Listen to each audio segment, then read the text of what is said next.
పుట్టిన ప్రతి మనిషి అతి సామాన్యుడే గాని అతని ప్రయాణం ఆ మనిషిని సామాన్యుడిగానే ఉంచుతుందా లేదా అసాధ్యుని చేస్తుందా అని నిర్ణయిస్తుంది.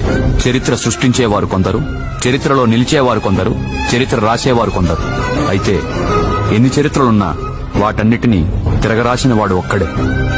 తన తండ్రి మరణం తన ప్రయాణం నుంచి పక్కకు లాగింది. ఒంటరైన తాను ఒంటరితనం విడిచి ఆప్తులైన ఎందరికో ఓదార్పు ఇస్తానంటే సాయం చేయాల్సిన చెయ్యి శాపాలు పెట్టింది.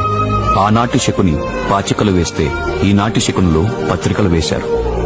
ప్రోత్సహించాల్సిన వాళ్లే పరాభవిస్తే రాజరికపు నేతలు రాబందులైతే జగమింతేనేమోనని జగన్ జనంతో కలిస్తే దుష్టజాగిలాలు జట్టుగా వస్తే జగన్ చుట్టూ జనం చేరారు. హస్తిన ఇచ్చిన హస్తపు బలంతో పచ్చకామర్ల పసుపు సైన్యం ఉక్కుపాదాలతో పాతాళానికి తొక్కింది. వారి దర్భం ఈ ధీరుణ్ణి దాసుని చెయ్యాలనుకుంటే విజయమ్మ బిడ్డ పడుతున్న బాధ చూసి ప్రతి అమ్మ తన బిడ్డ బాధేమో అని తల్లడిల్లింది. తల్లడిల్లిన ప్రతి గుండె తోడ్పాటు ఇచ్చింది.